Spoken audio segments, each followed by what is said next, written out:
नारायण जी पूछे तुलसी से, दिलवा के बात हो। नारायण जी पूछे तुलसी से, दिलवा के बात हो। नारायण जी पूछे तुलसी से, केही तुहरे माता तुलसी, केही तुहरे पिता। केही तुहरे माता तुलसी, केही तुहरे पिता। कवन नगरिया में, कवन नगरिया में भइल तुहर विवाह। नारायण जी पूछे तुलसी से, दिलवा के बात हो। नारायण जी पूछे तुलसी से, कवन नगरिया में भइल तुहरो विवाह।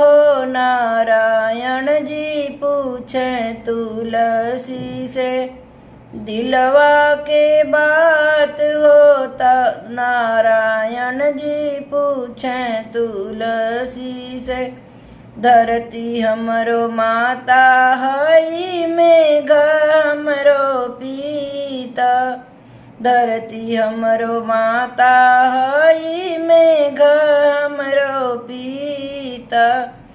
गोकुल नगरिया में, गोकुल नगरिया में भइल बा विवाह। नारायण जी पूछे तुलसी से, दिलवा के बात हो। नारायण जी पूछे तुलसी से, कहाँ तुहरो नैहर तुलसी, कहाँ तुहरो सासुर।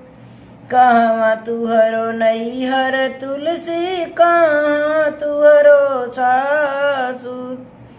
के करा ही नामक सिंदूर, के करा ही नामक सिंदूर भरेलू तू मांग हो। नारायण जी पूछे तुलसी से, दिलवा का बात हो। नारायण जी पूछे तुलसी से, गंगा तीर नैहर हमरो, यमुना